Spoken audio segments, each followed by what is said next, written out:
Temos falado então nesse mês sobre a esperança em tempos de insegurança. Temos mostrado um pouco o cenário brasileiro, o cenário que nós estamos vivendo. Não estamos aqui para dar direções, opiniões sobre isso ou aquilo, mas mostrar o cenário que nós temos vivido, um cenário de muitos brasileiros saindo do país, não é isso? Procurando uma vida melhor, procurando emprego. Nós estamos num cenário com 13 milhões de desempregados, né? É uma fase bem difícil. Quem sabe a crise tem afetado também pessoas aqui em nossa comunidade. Um cenário político um pouco violento, um pouco estranho, não é isso? Haja vista que eu não me lembro já há quantos anos de eleições, ver um cenário onde vê candidato sendo esfaqueado, né? Isso é bem estranho para a nossa realidade, para o nosso país. Isso não é bom, né? Nós queremos um país em paz, não é isso? Um país justo, em igualdade, juntos pela liberdade. Mas estamos também diante do momento de eleições, que nós precisamos levar a sério, né, esse momento que nós estamos. E nós temos diante disso que eleger deputado estadual, deputado federal, 2 senadores, não é isso? Temos 2 senadores, não sei se é só esse ano, governador e presidente. A gente estava mostrando a ficha aqui, né? Só de presidente temos 13 candidatos para escolher, tá? Não estou indicando que tem que votar nesse número, né, ou naqueles números. Ali são a quantidade de candidatos que nós temos. Eu até mudei, porque pode dar uma conotação equivocada, né, nas coisas. Mas, querido, diante desse cenário, diante de tudo isso, quero falar hoje com vocês, e pretendo ser inspirativo em tudo isso, mas quero falar de um assunto que não é tão comum a gente falar, mas precisamos falar, principalmente no momento que nós estamos, sobre o Estado e a Igreja. O Estado e a Igreja. Quero ler com vocês o texto de Mateus, no capítulo 22, do versículo 15 ao 22. Mateus, capítulo 22, do versículo 15 ao 22. Esse é o texto-chave, mas iremos apresentar outros textos buscando explicar e entender esse momento bíblico aqui. Evangelho de Mateus, no capítulo 22, do versículo 15 ao 22. Vamos aguardar vocês encontrarem aí na sua Bíblia, de papel, de celular. Encontraram, sim ou não? Não esquece de colocar o celular no modo avião para não tirar sua atenção. Olha que benção. Encontraram, amém? Diz assim a palavra de Deus, versículo 15 ao 22. Então os fariseus saíram e começaram a planejar um meio de enredá-lo em suas próprias palavras. Enviaram-lhe seus discípulos junto com os herodianos, que lhe disseram: Mestre, sabemos que és íntegro e que ensinas o caminho de Deus conforme a verdade. Tu não te deixas influenciar por ninguém, porque não te prendes à aparência dos homens. Dize-nos, pois, qual é a tua opinião? É certo pagar imposto a César ou não? Mas Jesus, percebendo a má intenção deles, perguntou: Hipócritas, por que vocês estão me pondo à prova? Mostrem-me a moeda usada para pagar o imposto. Eles lhe mostraram um denário. E ele lhes perguntou: de quem é esta imagem e esta inscrição? De César, responderam eles. E ele lhes disse: então deem a César o que é de César e a Deus o que é de Deus. Ao ouvirem isso, eles ficaram admirados e, deixando-o, retiraram-se. Amém? Que o Espírito Santo possa iluminar essa palavra em nosso coração. Amém? Pensando no Estado e Igreja, primeira lição que eu quero trazer para nós aqui é pensar na relação entre Estado e Igreja. A relação Estado e Igreja. Porque o texto está nos mostrando, falando do governo, né, de César, e falando de Deus, da Igreja. Correto? Então o texto nos apresenta esses 2 aspectos. O aspecto cidadão na terra, né, César, e o aspecto cidadão no céu, falando de Deus. Então, a relação Estado e Igreja. Perceba bem que aqui está falando que os fariseus, os discípulos dos fariseus, juntaram com quem? Com os herodianos. Agora eu te pergunto, vamos entender o texto. Quem são os herodianos? Os herodianos é a turma do governo, de Herodes, correto? Que aqui se aplicar é a turma da política. E quem são os discípulos dos fariseus? Os representantes da religião, os religiosos. Agora veja bem o que está acontecendo, gente, nesse texto. Os fariseus, os religiosos, se juntam aos políticos contra quem? O Senhor Jesus. Isso para mim é, como dizer na Bahia, de ficar encabulado. O que é que essa turma começa a se juntar e o que é que eles estão querendo? Junta a turma da religião ou de um certo partido, né? De uma certa defesa, um grupo que defende tal ideologia, junto com o poder político para agir contra Jesus. Eu diria que esse texto nos mostra exatamente um modelo nada político, bem parecido com o modelo que nós vivemos no nosso país. Porque a sensação que eu tenho é de que parece que as pessoas, aquele que quer estar no poder, quem estiver no poder, independente da linha que seja, do partido, quando ele assumir o poder, a ideia é o quê? É agir em detrimento do outro, do cidadão. Porque Jesus aqui, ele é o cidadão, correto? Ele é um cidadão ali, andando por Jerusalém, no Império Romano, tudo aquilo, e agora vem duas turmas, a turma da religião e a turma da política, para agir contra Jesus. Isso para mim é muito preocupante, e é exatamente, a meu ver, o modelo que nós vemos no país, e isso me preocupa no nosso país. Um modelo nada político, onde parece que quem subir no poder, quem assumir o poder, vai lutar contra o cidadão. Independente de suas crenças, independente de suas ideologias, independente da sua cor, independente de qualquer coisa. Porque aqui está o quadro. Os fariseus, os religiosos, os herodianos, os políticos, se juntando contra, fazendo um plano, usando o poder para ir contra Jesus, para ir contra um cidadão. Quando eu olho o que tem acontecido no nosso meio, me parece que quanto mais nós vemos esse modelo político, de pessoas tentando assumir o poder, para poder menosprezar e lutar contra o direito de outros. Isso é muito preocupante. Daqui a pouco a gente vai ver algumas situações da nossa Constituição. Outra coisa que me chama a atenção, fariseus e herodianos, além de pensar num modelo nada político, eu diria que isso aqui mostra exatamente um pouco do nosso quadro político, onde são feitos acordos corruptos. Não é isso? Ou seja, se juntam os religiosos com os políticos e faz um acordo, querendo o quê? Querendo pegar Jesus no tranco, botar uma cilada contra Jesus. Quando a gente olha para o nosso modelo que nós temos vivido, parece que é exatamente assim que acontece. Para que uma proposta que é a favor do povo, ela precisar ser votada, aqueles deputados, aqueles que estão lá para servir a população, muitas vezes para aquela proposta ser votada, tem que dar um ministério para o partido fulano de tal. Se não tem ministério, se cria mais um ministério.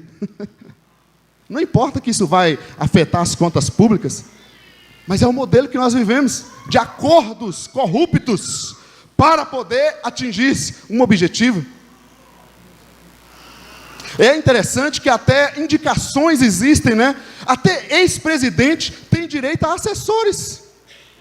Que beleza, né? Você se aposentar e ainda ter uns 4 funcionários à sua disposição, que maravilha.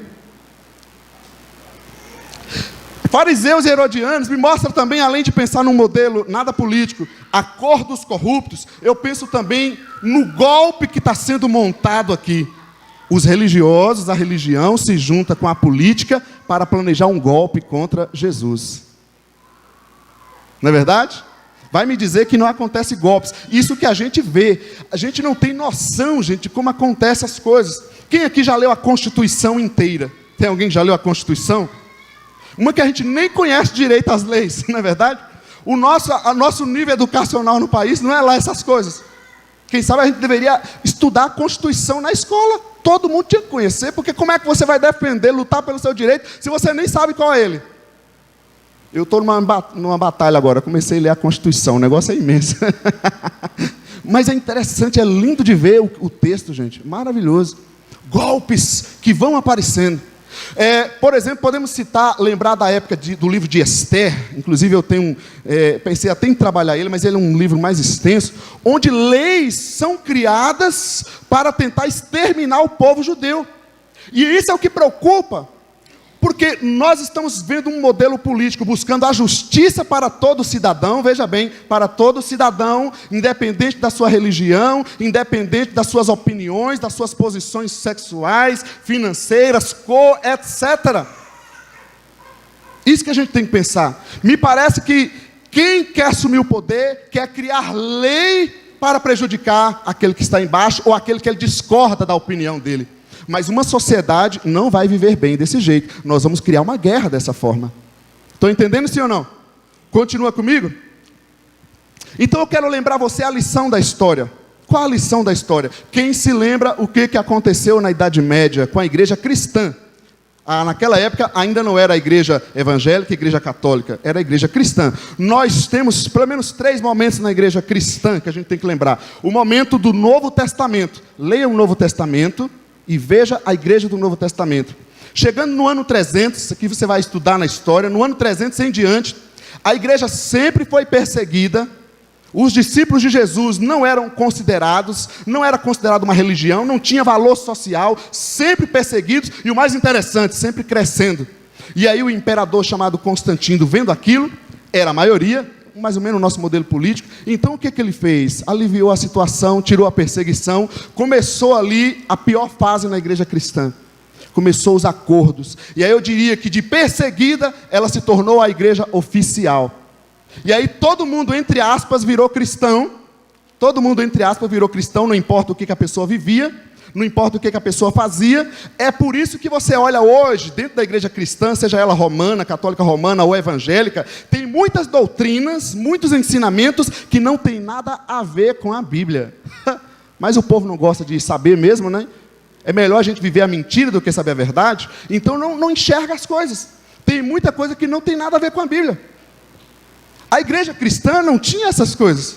Essas visões que vemos na igreja cristã, de sacrifícios, de rosas ungidas, ideia do próprio Papa, de um poder papal máximo, isso não existe, respeitando as crenças. Isso aqui surgiu na história, olha a história. E outras coisas mais, doutrina dos mortos, se orar pelos mortos, isso aqui é igreja, olha, lê o Novo Testamento, gente, isso aqui nunca acontecia. Então a igreja passou de perseguida a uma igreja oficial. E aí ela assumiu o poder. E aí o que aconteceu? Já viram falar da Inquisição? Quantas pessoas foram mortas pela religião?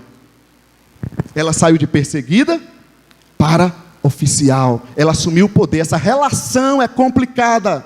Não é o papel da igreja assumir o poder. Quando ela assumiu o poder, o que ela fez? Ela deixou o evangelho. E ela fez o mal à própria história, à própria igreja cristã. E aí lá no século XVI começou a acontecer, né, a reforma protestante, deixando toda aquela sujeira que aconteceu na igreja. Mas eu digo para você, foi um trecho do que aconteceu. Pode passar bem para frente, vamos. Eu estou passando aqui, só um...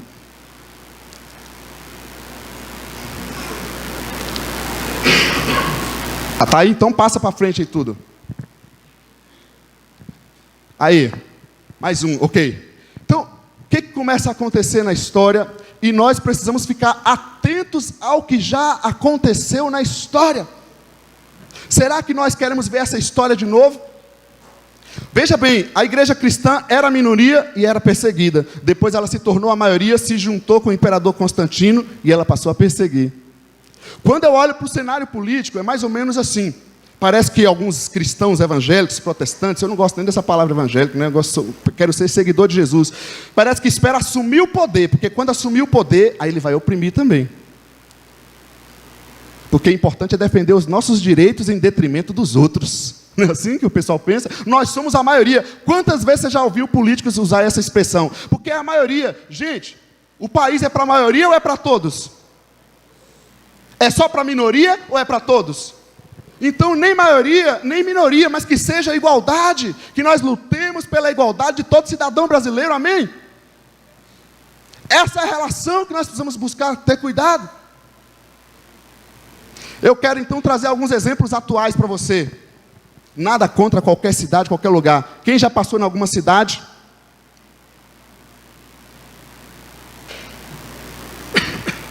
E lá tem aquela placa: essa cidade pertence ao Senhor Jesus. Posso ouvir um amém? Aleluia?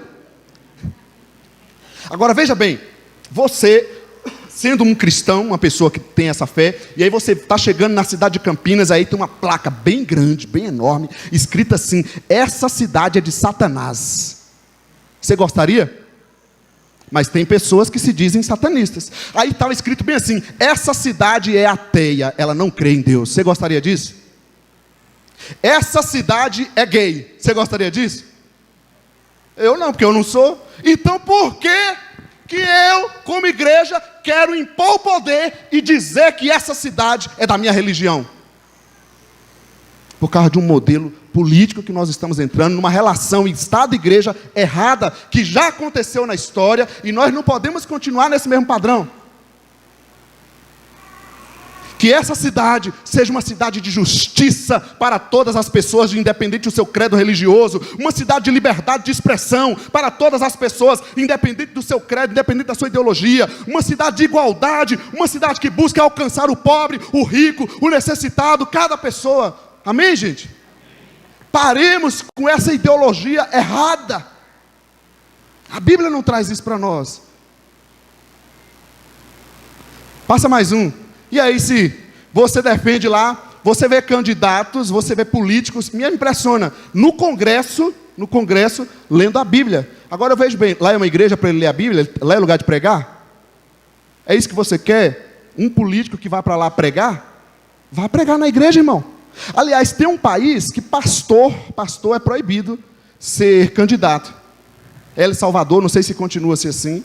É interessante, porque ela é uma pessoa pública, o papel dela é outro.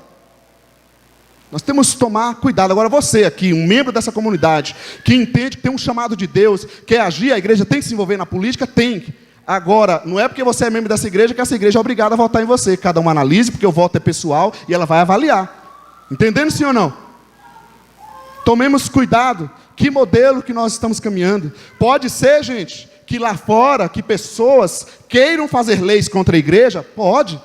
Mas que não seja nunca a igreja querendo a lei contra o cidadão, independente de qual seja a sua fé, as suas ideologias. O mundo pode se levantar contra a igreja, Léo? Pode.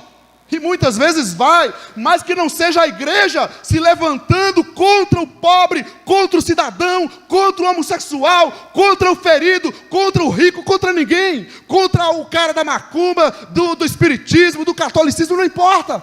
Aconteceu no Rio de Janeiro uma situação onde um cidadão lá se dizendo, eu não sei, que entraram lá num centro, não sei se de candomblé, de espiritismo, e botaram fogo.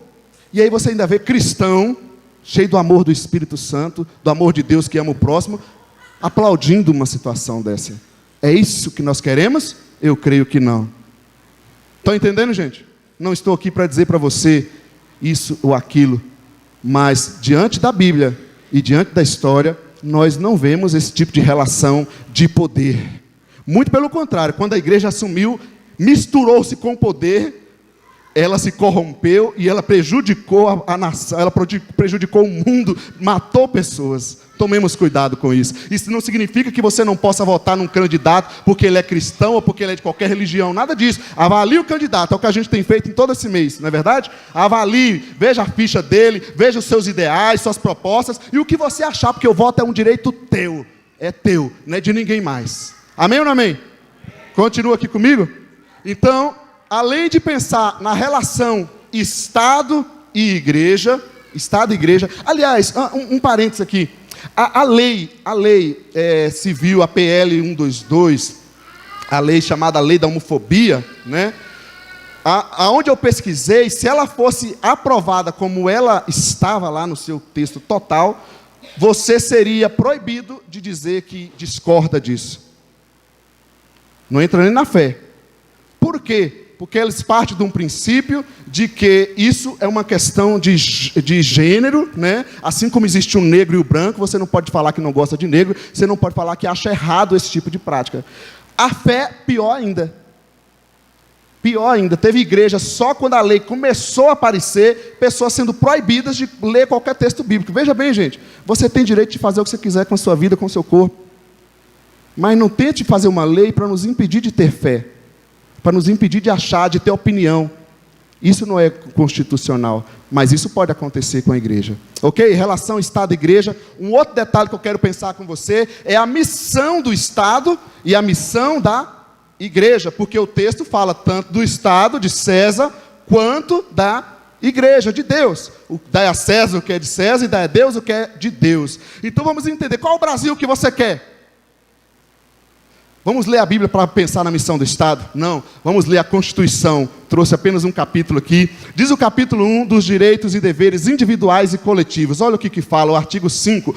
Todos são iguais perante a lei, sem distinção de qualquer natureza, garantindo-se aos brasileiros e aos estrangeiros residentes no país a inviolabilidade do direito à vida, a liberdade, a igualdade, a segurança e a propriedade nos termos seguintes. Aí vai continuar todas as coisas. É isso que a gente tem que querer do nosso país, conforme a Constituição. Direitos a todos.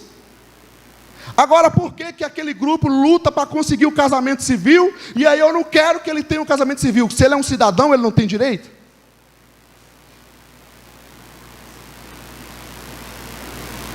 Certo? A gente tem que entender, separar a relação Estado-Igreja e pensar na missão do Estado e na missão da igreja. A missão do Estado é promover liberdade, igualdade, segurança. Estamos tendo segurança, né? Glória a Deus pela segurança no nosso país, que está uma beleza. Emprego, educação. É isso que a gente tem que lutar. Agora, quando se sai daquilo que é constitucional para trazer ideologias de grupos específicos que tem que ficar isso dentro das suas comunidades, cada um seguindo conforme entende, conforme crê, e quer colocar isso dentro do poder político, eu imagino que teremos um cenário bem complicado.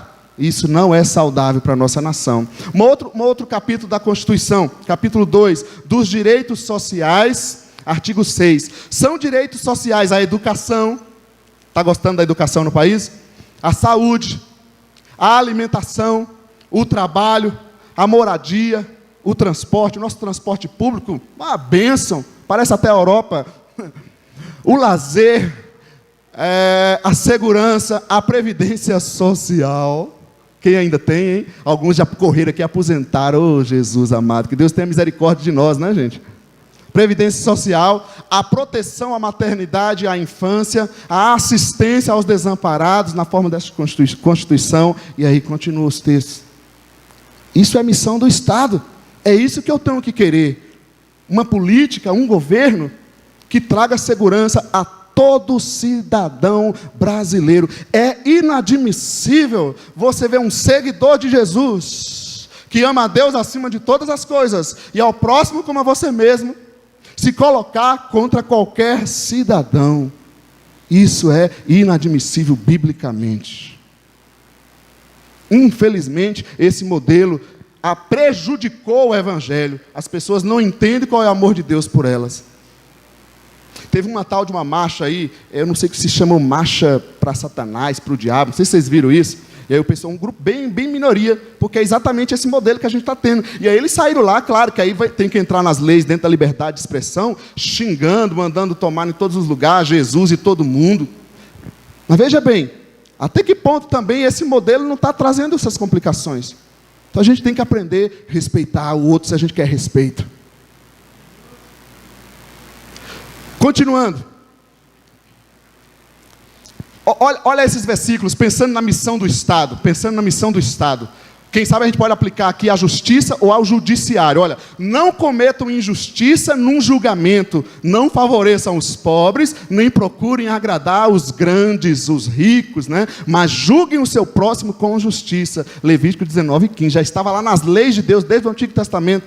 É isso que nós devemos esperar da nossa justiça. É isso que a gente precisa buscar e orar a Deus pelo nosso país. Mais um. Pensando no executivo, nos líderes, né?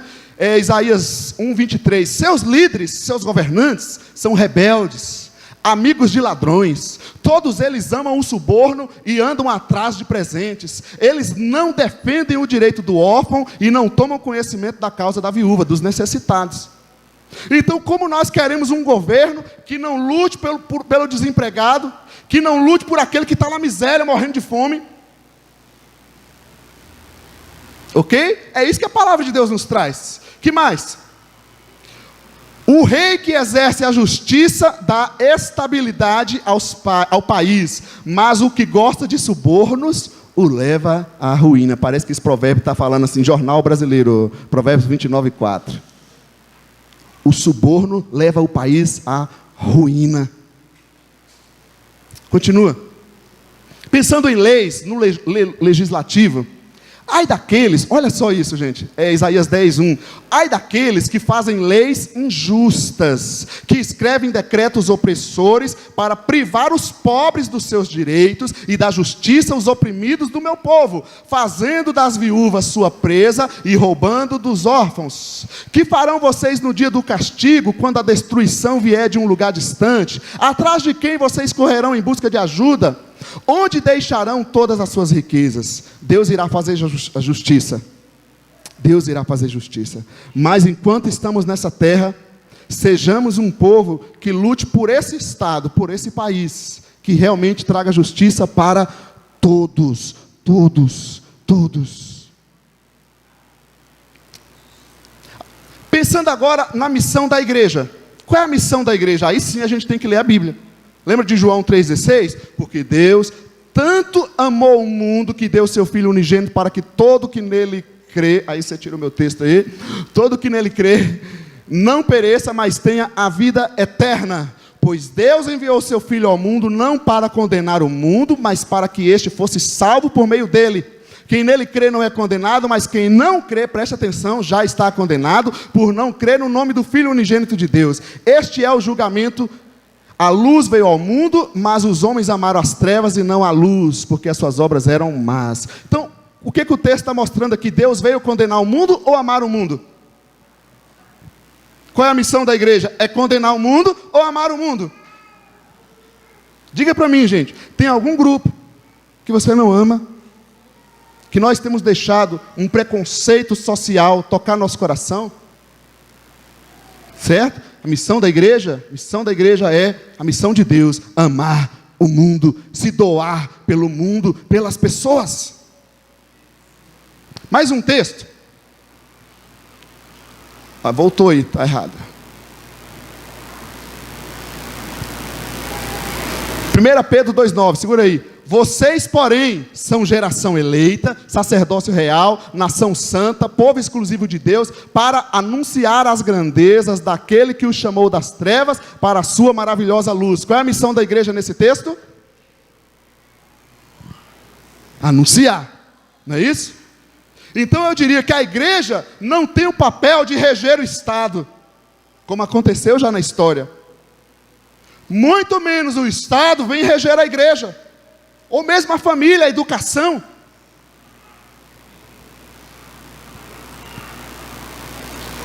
Veja bem, qual é o nosso papel? Mais um. A igreja e o Estado são distintos, mas não opostos. A missão da igreja não é ser rebelde contra o país. Vamos criar um grupo rebelde e rebelar contra a nação, contra o governo. Não. Essa não é a missão da igreja. Ela tem direito a protestar? Tem, dentro dos quesitos legais, e devemos fazer. Mas a missão da igreja é levar o amor de Deus. Certa vez eu vi um pastor indo até o Planalto, indo lá em Brasília, orar com um presidente. E aí você via, mas como esse pastor pode ir orar por esse fulano de tal, que é um satanista, que é isso, que é aquilo? Mas qual é a missão da igreja? Mas por que isso? Porque está vivendo com um modelo errado na cabeça, de poder. Não é esse o modelo cristão, gente. Tudo bem, gente? Concorda, sem corda? Estão entendendo? Qual é a missão da igreja? Levar o evangelho. O Estado e a igreja, então nós além de pensarmos na relação Estado e igreja, na missão do Estado e missão da igreja, nós temos que pensar então no nosso compromisso para com o Estado e o nosso compromisso para com Deus ou a igreja. E segura aí que vai apertar um pouquinho mais. Ok? Romanos 13 é um texto muito interessante, do versículo 1 ao 7. Está ali o texto. Podemos ler esse texto juntos? É um texto longo, mas vamos ler juntos. 1, 2, 3.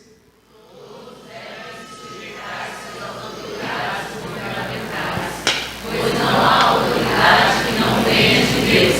As autoridades que existem foram por eles estabelecidas. Portanto, aquele que se rebela contra a autoridade está se colocando contra o que Deus instituiu. E aqueles que assim procedem trazem condenação sobre si mesmos. Continue. Pois.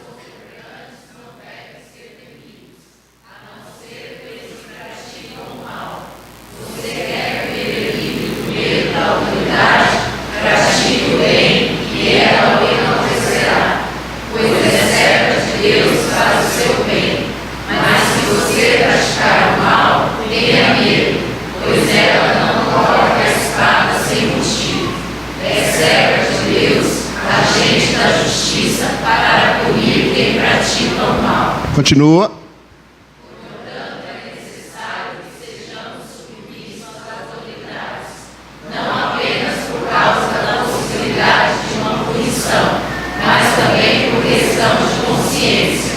É por isso também que vocês pagam impostos, pois as autoridades estão a serviço de Deus, sempre dedicadas a esse trabalho. Deem a cada um o que lhe é devido. Se imposto, se tributo, se temor, se honra. Vamos entender em primeiro lugar. Submeter às autoridades, a Bíblia não está falando diretamente que você tem que se submeter a essa pessoa. Por exemplo, você passa na rua, tem um policial, você está andando no seu carro, e aí o policial te para. Porque você sabe que é um policial, porque ele está vestido a farda, correto? Essa é a autoridade. Deus instituiu as autoridades. Então não significa que aquele policial, que pode ser uma pessoa que é corrupta, que Deus colocou aquele corrupto. Não, Deus instituiu as autoridades. Vamos entender isso, certo? Que a pessoa fala, mas como Deus colocou essa pessoa? Não, Deus instituiu as autoridades, não a pessoa. Outros detalhes que a gente vai ver no texto. Então o que a gente pode aplicar aqui?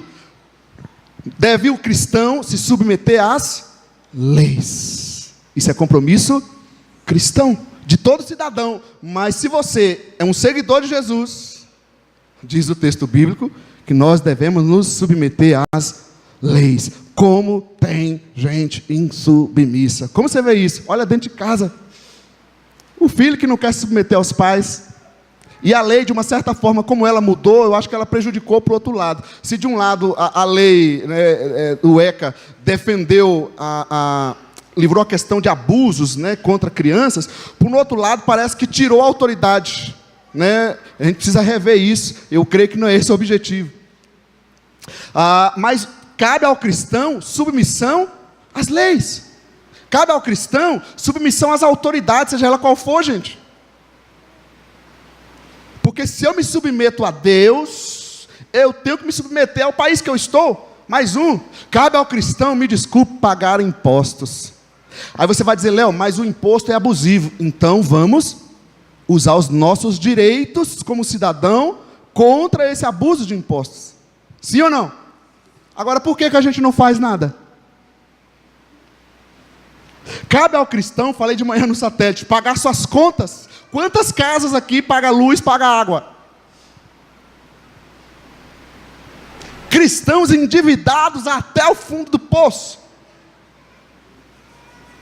Aí eu quero uma nação melhor, mais justa, mais correta. Se eu, como cidadão, como cristão ainda, não estou cumprindo o meu compromisso para com o Estado, como é que Deus vai sarar? Como é que Deus vai nos abençoar se nós não cumprirmos os nossos compromissos? Estão entendendo, gente? É bíblico. Aí você faz o que você quiser com a palavra de Deus, mas eu creio que teu coração quer obedecer a palavra de Deus. Outro detalhe, o cristão só não deve obedecer a lei humana por um motivo. Atos 5, 28 a 29. Quando alguns discípulos de Jesus foram presos, e eles deram uma ordem para eles não anunciarem Jesus. Era proibido pregar o evangelho. E aí diz o texto, que lhes disse: demos ordens expressas a vocês para que não ensinassem neste nome, no nome de Jesus. Todavia vocês encheram Jerusalém, olha que povo abençoado, encheram Jerusalém com sua doutrina e nos querem tornar culpados do sangue desse homem.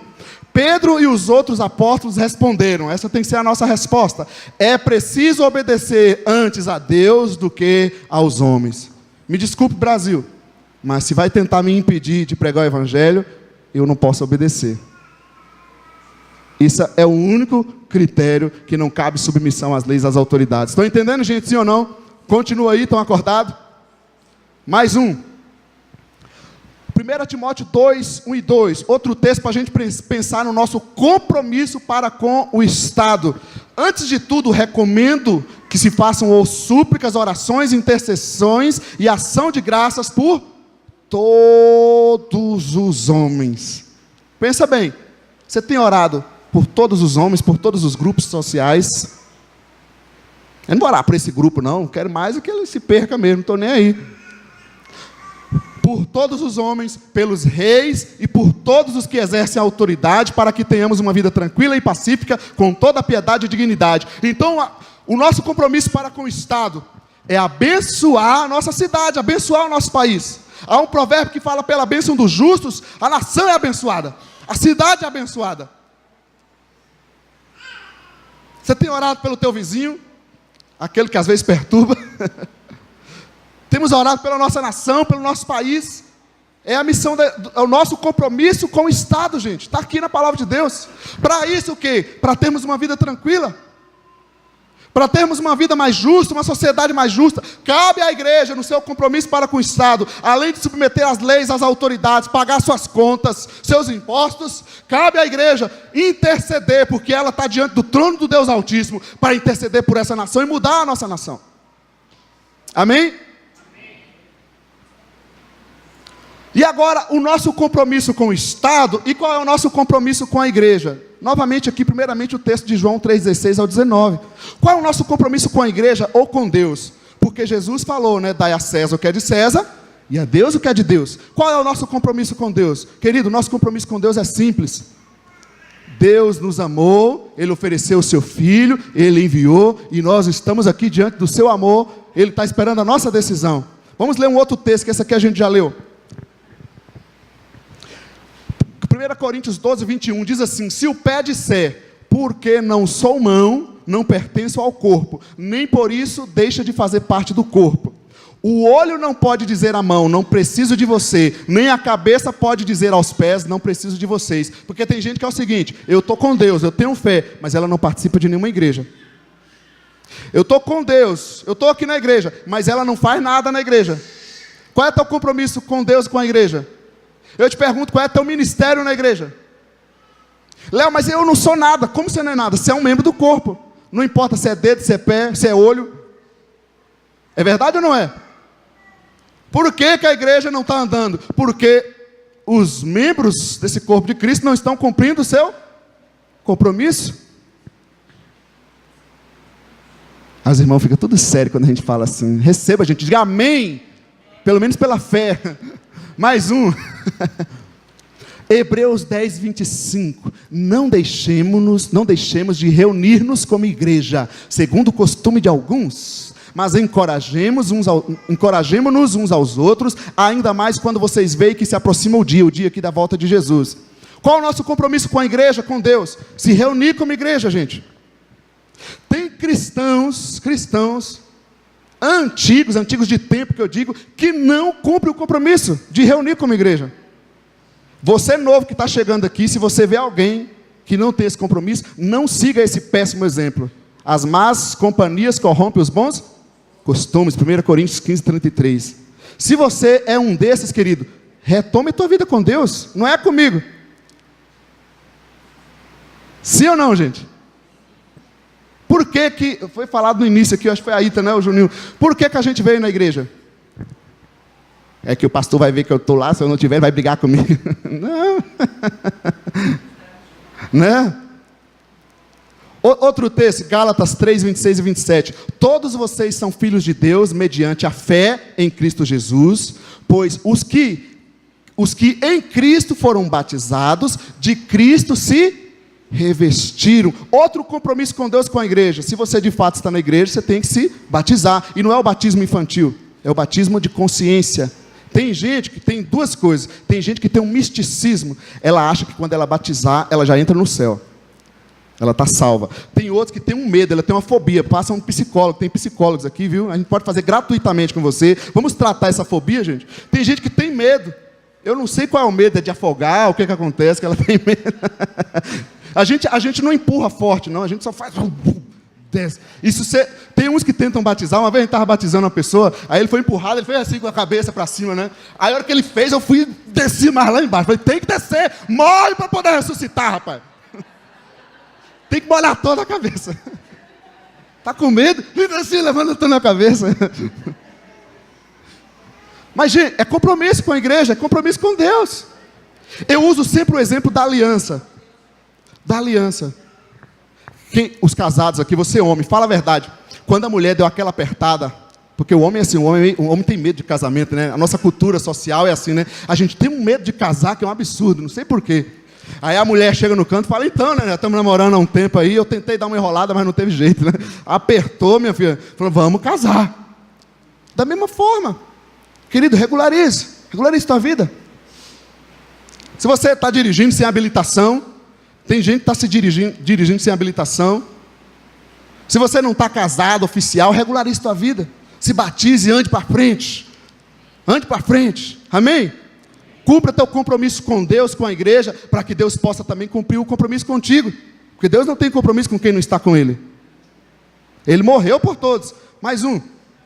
Então, resumindo, em primeiro lugar, todo ser humano foi criado por Deus, correto? Todo ser humano foi criado por Deus. Isso aqui é bíblico. No entanto, todo ser humano foi separado de Deus. Como assim, Léo? Mas eu já tenho minha religião. Querido, todo ser humano foi separado de Deus. Você bonitão, bonitona, campineiro, nordestino, gaúcho, não importa. Todos nós fomos separados de Deus. Romanos 3, 23. Todos pecaram. Por que fomos separados? Porque pecamos. Se você nunca pecou, top, hein? Me mostra aí onde é que tua casa, que eu vou lá pegar essa unção. Você deve ser um Deus. É Jesus, porque a Bíblia fala que o único que não pecou foi Jesus. Então, se tem alguém aqui que não pecou, pode grudar nele, que é Jesus em pessoa, que voltou. Agora, que estranho que a gente não subiu, né? Então, se nós pecamos, nós nos separamos de Deus. E todo ser humano só vai ser reconciliado com Deus através de Jesus Cristo. Porque Deus enviou o seu Filho unigênito, para que todo que nele crê não pereça, ou seja, não continue morto, separado de Deus, mas tenha vida eterna. O plano de Deus é nos dar vida agora, plena, abundante na terra, e vida eterna com Ele. Se você escolhe viver sem Deus aqui na terra, é tua decisão ficar sem Deus eternamente, então não reclama. Está claro ou escuro? Então Deus é nosso Criador por direito, mas Senhor e Salvador por decisão de fé. Vou pegar aqui o exemplo do Pedro que está ali com a Juliana. Então, por direito, biologicamente, o Pedro é um filho da Juliana. Agora você imagina o Pedro crescer e se rebelar contra sua mãe, contra os seus pais, e não quiser obedecê-los, e sumir no mundo, não quiser viver com eles, viver uma vida totalmente errada, fora dos conselhos que seus pais têm para a vida dele. Ele vai continuar sendo um filho biológico deles, correto? Mas não vai continuar sendo um filho de convivência, de cuidado, porque ele não quer. Ele preferiu o mundo, preferiu se rebelar contra seus pais. Assim estamos muitos de nós.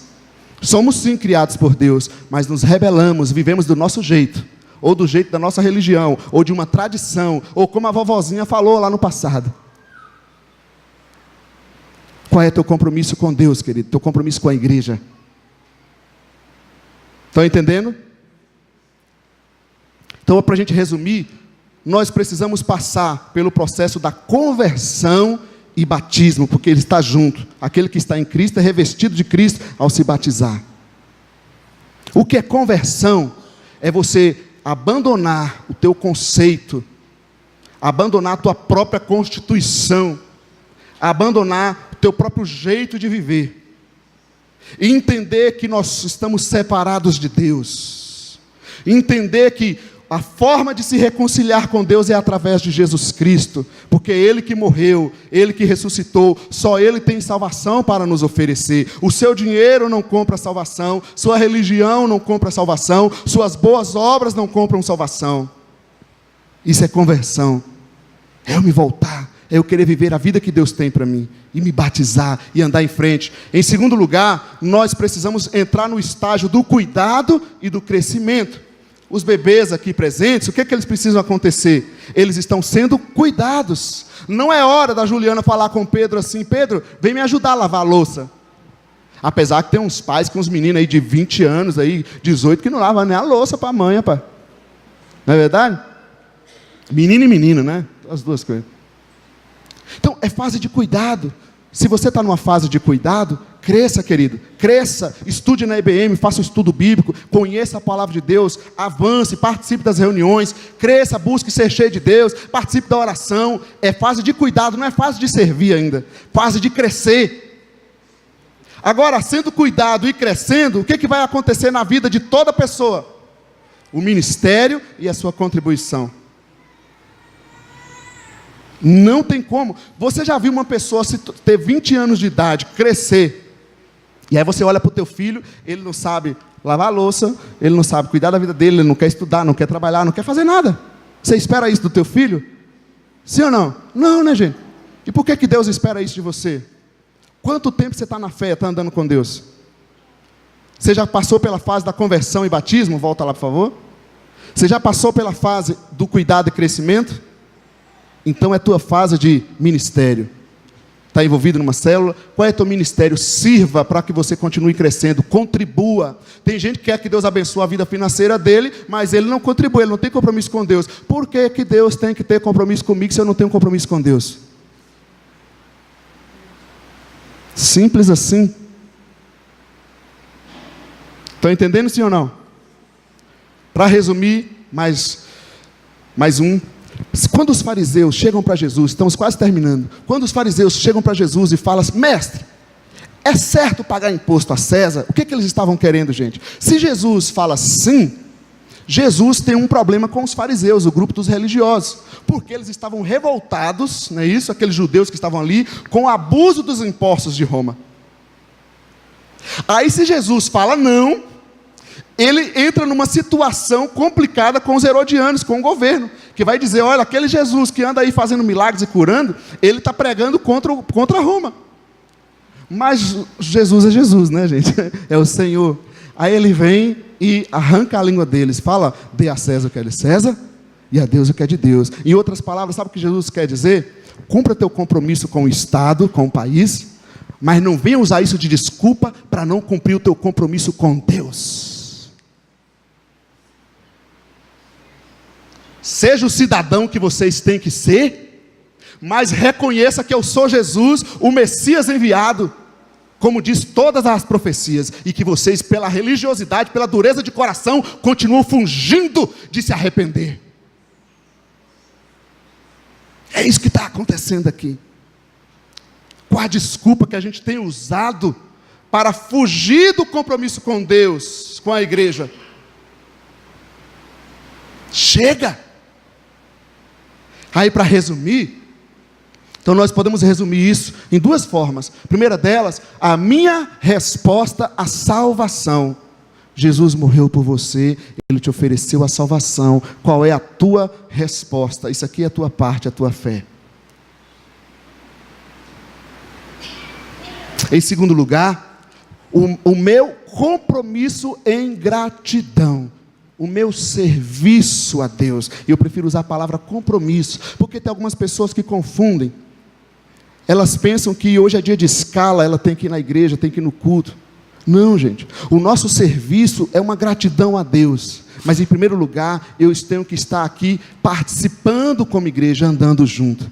Mas se você já se converteu, se batizou, está sendo cuidado, crescendo na fé, assuma um ministério na igreja, se envolva. Se você não está envolvido em nenhuma área, chegou a hora de você se comprometer. Assuma também um compromisso em enviar missionários, em abençoar a igreja. Assuma também um compromisso em você anunciar o evangelho e falar de Jesus. Assuma também um compromisso de você ser um líder de célula, ir numa casa que não conhece Jesus e ir lá pregar o evangelho para ela. Assuma também o seu compromisso, porque esse compromisso é dos seguidores de Cristo, é da comunidade de Cristo, não é do pastor somente. Amém?